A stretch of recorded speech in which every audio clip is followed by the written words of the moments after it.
We've just had news from the Iranian state media now accepting the reality that the Supreme Leader Khamenei is dead.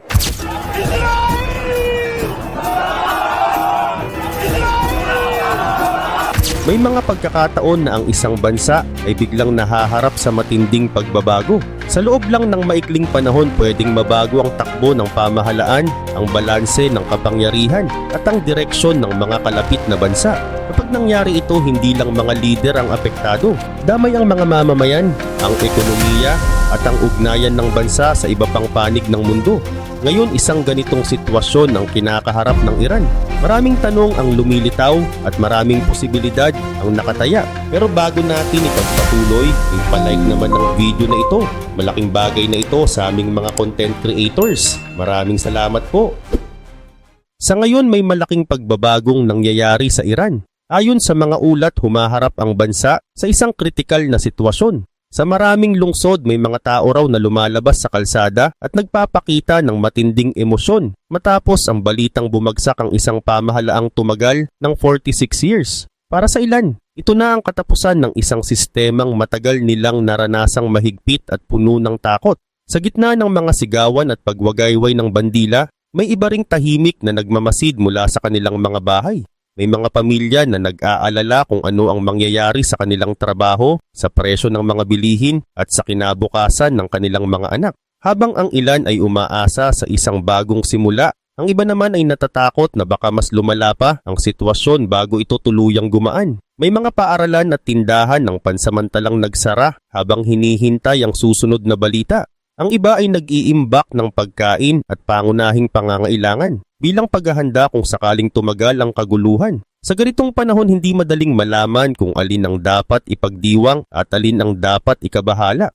Mula sa Isfahan hanggang Karaj, pati sa ilang bahagi ng Tehran, may mga grupo raw na nagwagayway ng lumang bandila bago ang revolusyon at sumisigaw ng suporta para sa dating Shah. Iba-iba man ang lugar, may conservative na komunidad at may mayayamang distrito, iisa ang mensahe ng mga taong lumalabas na may pagbabago na silang nararamdaman. Ang malaking pagbabago ay iniugnay sa petsang February 28. Sa araw na yon, ayon sa mga ulat, may malawakang military operation na isinagawa ng Israel laban sa Iran. Sinasabing 200 warjets ang lumipad at tumama sa halos 500 mahahalagang target ng militar. Ayon sa mga pahayag, walang naitalang pagkawala sa panig ng umatake. Binanggit din na naapektuhan ang ilang air defense systems ng Iran, kabilang ang mga system na kilala bilang S-300, Tor, Bavar at Arman. Pero para sa maraming tagamasid, hindi lang ang military damage ang naging mahalaga. Mas malaki raw ang epekto nito sa loob mismo ng bansa. Matapos ang operasyon, mas marami umanong mamamayan ang naglakas loob na lumabas at magsalita.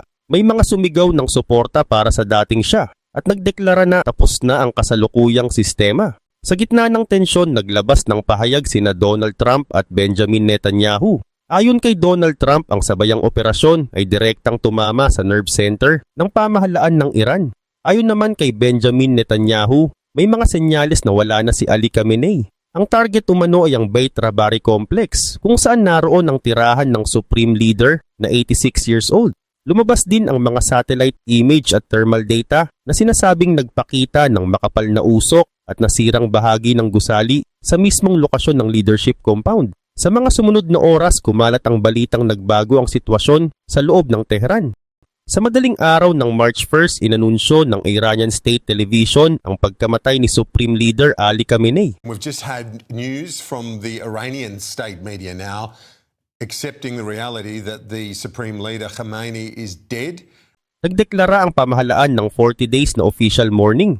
Ayon sa ulat, nasa loob siya ng kanyang opisina nang mangyari ang pag-atake. Matapos ang anunsyong ito, malinaw sa maraming eksperto ang nagsasabing mahihirapan ang gobyerno na maibalik ang dating kontrol nito. Ang pagkawala ng isang leader na matagal nang nasa kapangyarihan ay nagdulot ng matinding pagyanig sa buong pamahalaan. Sa puntong ito, ang Iran ay nasa isang sensitibong yugto. May mga nagdiriwang, may nagluluksa, at may nag-aabang kung ano ang susunod na mangyayari. Ang tiyak lang, ang balitang ito ay nagmarka ng isang malaking pagbabago sa kasaysayan ng bansa. At ang epekto nito ay mararamdaman hindi lang sa loob ng Iran kundi pati sa buong Middle East. Ang mga nangyayari ngayon ay parang pagbabalik sa pinakakritikal na panahon ng malawakang protesta na naganap mula December hanggang January. Noong mga panahong iyon, habang tuloy-tuloy ang mga protesta sa iba't ibang lungsod ng Iran, iisa ang sigaw ng maraming tao sa kalsada, "Long live the Shah!" Habang unti-unting humihina ang mga nasa itaas ng kapangyarihan, may isang pangalan na muling lumutang matapos ang maraming taon ng pananahimik. Si Reza Pahlavi, anak ng huling Shah na nanirahan sa exile mula 1979. Para sa maraming Iranian, ang paglitaw niya ay senyales ng isang bagong simula. Direkta niyang kinausap ang army, police at mga security forces ng bansa. Ayon kay Reza Pahlavi, ngayon na bumabagsak na ang Islamic Republic, malinaw ang mensahe ko sa military, law enforcement at security forces. Sumama kayo sa bayan at tumulong para maging maayos at ligtas ang paglipat ng kapangyarihan. Malaking epekto ang panawagang ito, lalong lumalim ang hidwaan sa pagitan ng regular army at ng Revolutionary Guards. Para sa ilan dito nagsimula ang posibilidad na kumampi ang hukbo sa mga mamamayan imbes na protektahan ang kasalukuyang pamumuno. Mas tumindi pa ang reaksyon nang sabihin ni Pahlavi na ang madugong yugto ng ating panahon ay nabura na sa kasaysayan. Para sa mga taga-suporta ng hari, yun ang sandaling matagal nilang hinihintay. Isang opisyal na pahayag na nagsasabing tapos na ang dating pamumuno. Ipinakita rin ni Pahlavi ang sarili bilang natural at lehitimong leader ng isang transitional government na maaaring mabuo. Nagpasalamat siya kay Donald Trump at nanawagan sa Estados Unidos na mag-ingat upang hindi madamay ang mga ordinaryong tao sa anumang susunod na hakbang.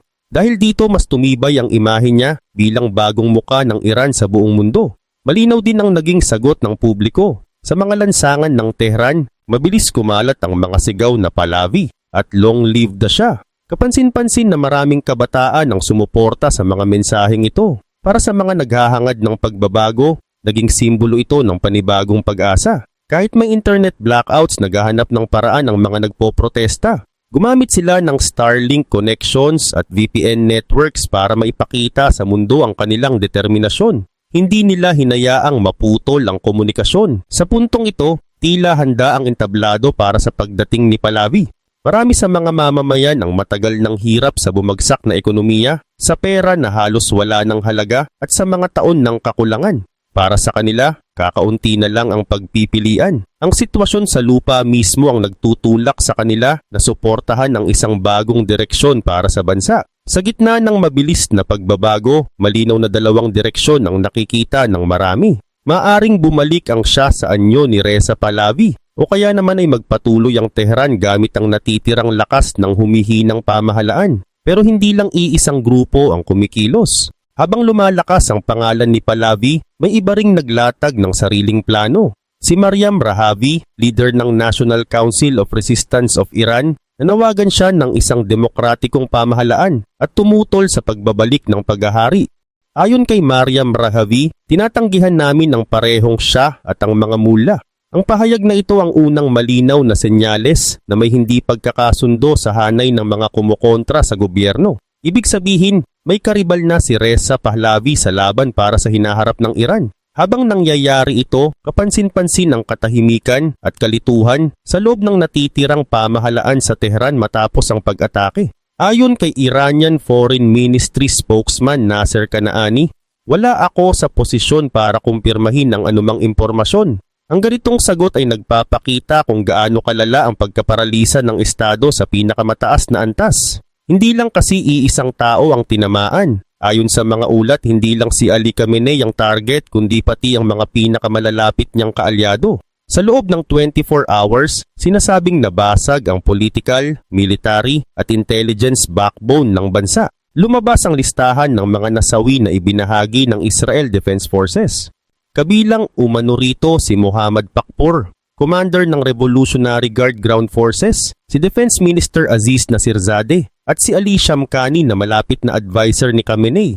Halos 40 high-ranking officials at commanders ang nabanggit. Kung totoo ang mga impormasyong ito, sabay-sabay nawala ang pinakamahahalagang leader ng pamahalaan. Ang ganitong pagkawala sa command structure ay maaring magdulot ng agarang paghina ng operasyon sa lupa. Kasama raw sa listahan ng security advisor, head ng military office at chief ng Air Defense Intelligence. Kapag sabay-sabay nawala ang ganitong mga posisyon, bumabagsak ang command and control system ng isang estado. Dito pumapasok ang malaking tanong kung ano ang susunod.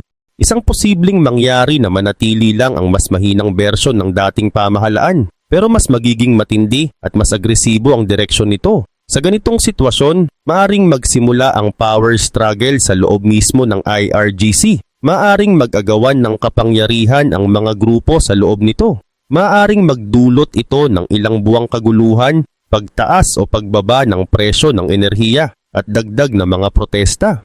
Ang mga pagdiriwang sa mga lungsod tulad ng Tehran at Isfahan ay maaring lalo pang magpainit ng sitwasyon. Kapag naramdaman ng natitirang pamahalaan na nawawala ang kontrol, maaring piliin nito ang mas mahigpit na paraan ng pagpigil. Posible ring subukan ng IRGC na kunin ng buong kapangyarihan at magtatag ng mas military-dominated na pamumuno. Mas kaunti ang religious influence at mas kontrolado ng sandatahang puwersa. May mga ulat mula sa US intelligence community na nagsasabing mahihirapan ng IRGC na pag-isahin ang bansa kung wala na ang dating sentrong pamumuno. Ibig sabihin kahit anong direksyon ng piliin, paghahari, democratic republic o military control, hindi magiging madali ang susunod na yugto para sa Iran. Ang bansa ngayon ay nasa isang punto kung saan bawat galaw ay maaring magtakda ng itsura ng susunod na dekada. Ang ganitong mga senyales ay nagpapahiwatig na kung may bagong pamahalaan mang mabuo sa Iran, posibleng mas maging militar ang pamamahala. Sa ganitong sitwasyon, maaaring piliin ng bansa na iwasan ng mas malawak na pakikipag-ugnayan sa ibang bansa,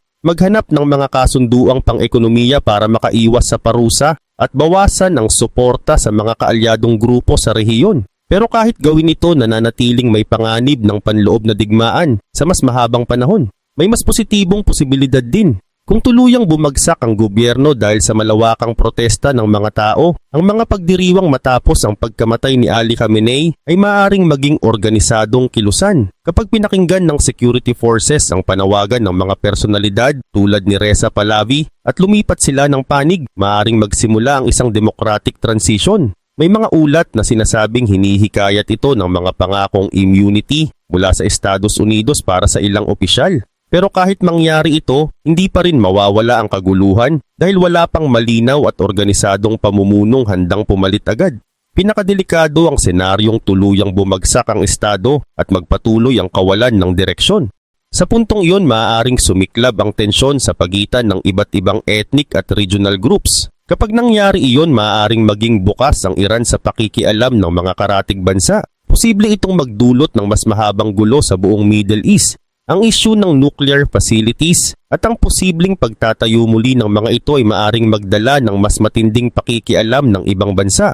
Sa ngayon, hindi malinaw kung alin sa mga posibilidad na ito ang mangyayari. Pero sa kahit anong direksyon, mukhang hindi maiiwasan ang economic collapse, regional tension at internal turmoil sa maikling panahon. May isa pang tanong kung kaya pa bang magtalaga ng bagong leader ang mga natitirang opisyal ng gobyerno. May ilang pangalan na agad nababanggit. Kabilang dito ang anak ni Khamenei na si Mojtaba Khamenei at si Hassan Khomeini, apo ni Ruhollah Khomeini. Ayon sa konstitusyon ng Iran, ang susunod na supreme leader ay pipiliin ng Assembly of Experts na binubuo ng 88 miyembro. Ang proseso ay nakabase sa religious qualifications, political loyalty at pagpapatuloy ng kasalukuyang pamumuno. Dahil sa pagkamatay ni Khamenei, sinusuri ang mga pangalan tulad ni Mojtaba Khamenei at Hassan Khomeini ayon sa batas na ito. Pero sa totoong sitwasyon, limitado ang tsansa ng mga kandidatong ito dahil sa mga hindi pagkakasundo sa loob ng pamahalaan, reaksyon ng publiko at pressure mula sa ibang bansa.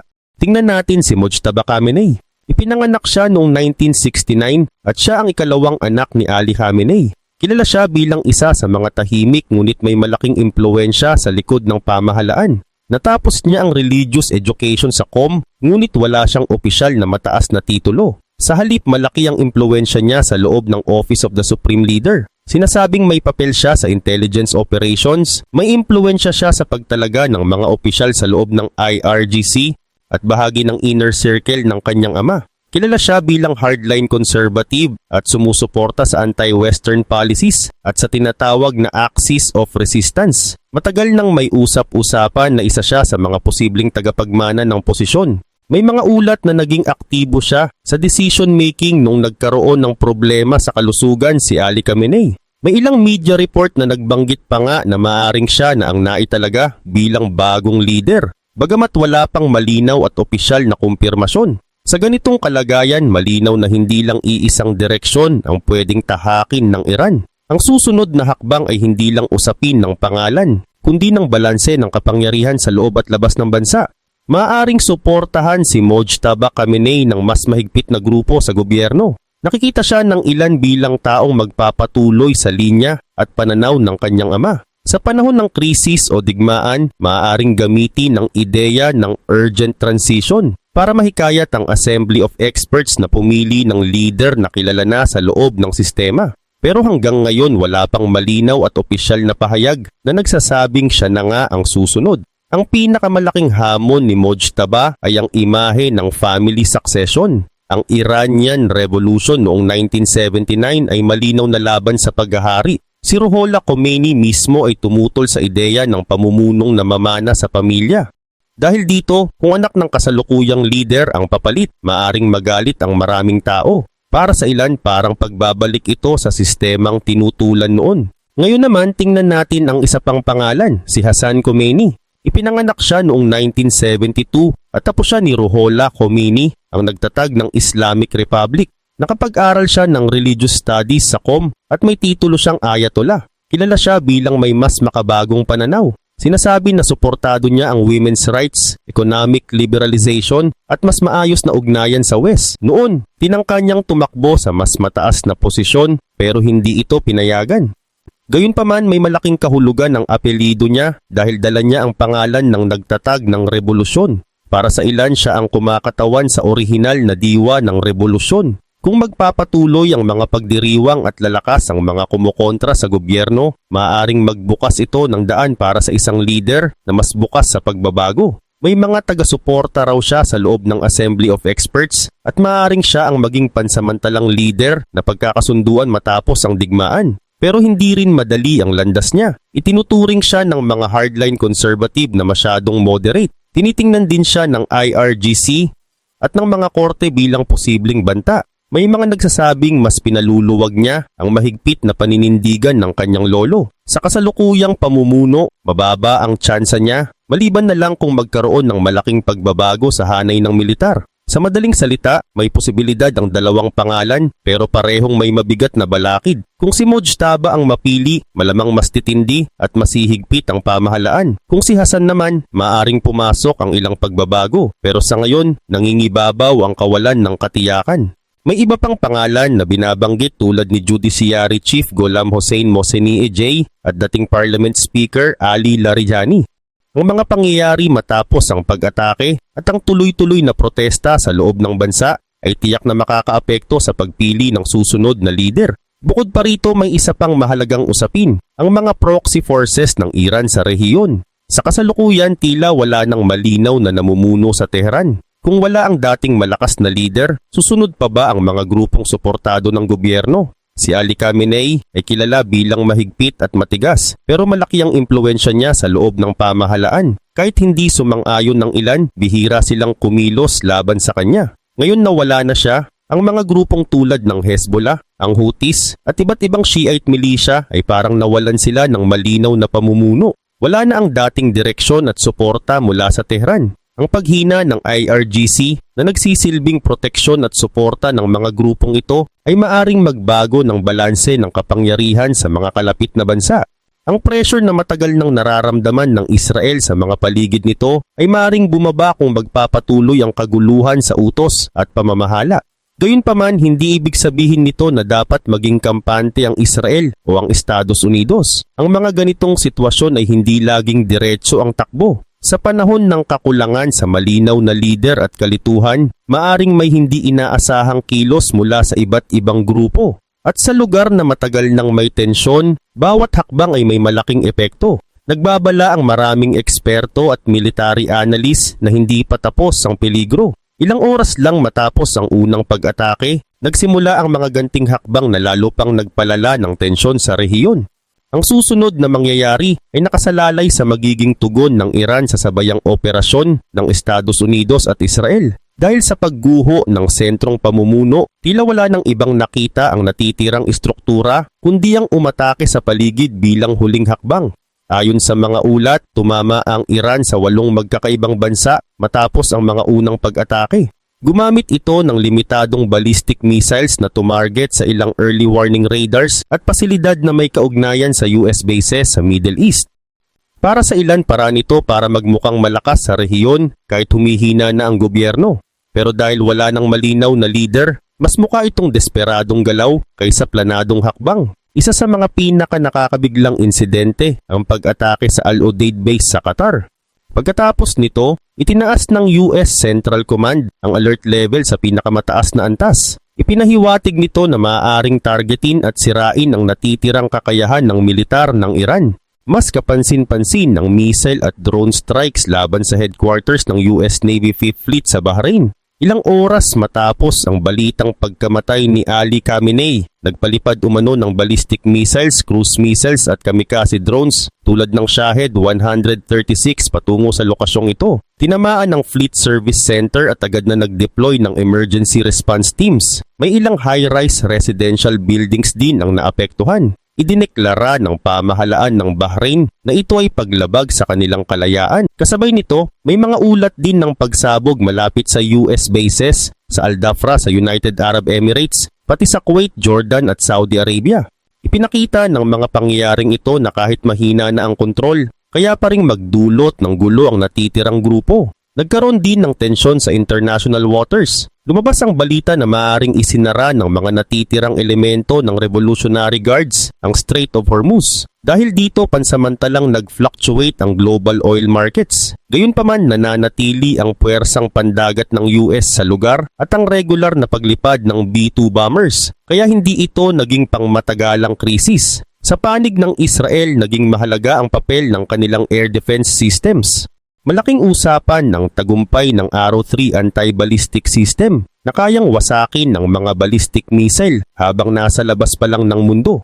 Ipinakita ng mga interception na ang natitirang missile capability ng Iran ay hindi na kasing lakas ng dati pagdating sa banta sa mainland Israel. Pero hindi pa rin tuluyang ligtas ang sitwasyon. Patuloy ang missile alert sa Israeli airspace at may mga ulat na tinatarget ang Tel Aviv sa mga ganting pag-atake. Maging ang pansamantalang paghinto at paglikas sa Ben Gurion Airport ay nagpakita kung gaano kalaki ang psychological impact ng sitwasyon sa mga sibilyan. Sa kabila ng mga ito, malinaw sa maraming observer na nagbago na ang military balance pabor sa Israel. Ngunit sa ganitong klase ng krisis, ang pinakamaliit na galaw ay maaaring magdulot ng mas malawak na epekto. Ang rehiyon ay nananatiling nasa ilalim ng matinding tensyon. At bawat susunod na hakbang ay maaaring magtakda ng direksyon ng buong Middle East sa mga darating na buwan. Hindi pa man ganap na nakikita ang buong epekto ng mga ganting pag-atake, marami ang nagsasabi na ang mga reaksyon na naganap ay maliit pa kung ihahambing sa totoong nagaganap sa loob ng Iran. Hindi lang ito simpleng military retaliation. Nagmula ito sa desperadong sitwasyon ng mga nahihirapan manatili sa kapangyarihan. At ang mga kilos na ito ay may malalim na epekto pati sa buong mundo. Sa madaling salita, ang mga ganting pag-atake ay nagpakita na kahit humihina ang sentral na pamumuno, may kakayahan pa ring magdulot ng destabilization ang natitirang puwersa ng Iran. Sa kabilang banda, nananatiling matatag ang depensa ng Israel laban sa mga natitirang missile threat. Ngunit hindi pa tapos ang panganib. Patuloy ang mga missile alerts sa himpapawid ng Israel at may mga ulat ng ganting pag-atake sa Tel Aviv. Ang mga pansamantalang paghinto at paglikas sa Ben Gurion Airport ay nagsilbing paalala kung gaano malaki ang epekto nito sa araw-araw na buhay ng mga sibilyan. Bagamat malinaw na nagbago na ang balanse militar pabor sa Israel, nananatili pa ring mataas ang tensyon at hindi pa sigurado kung paano matatapos ang mga seryeng ito ng krisis. Ang buong mundo ay nakatingin ngayon. Dahil sa ganitong sitwasyon, isang maling hakbang lang ang maaaring magbago sa takbo ng mga susunod na taon.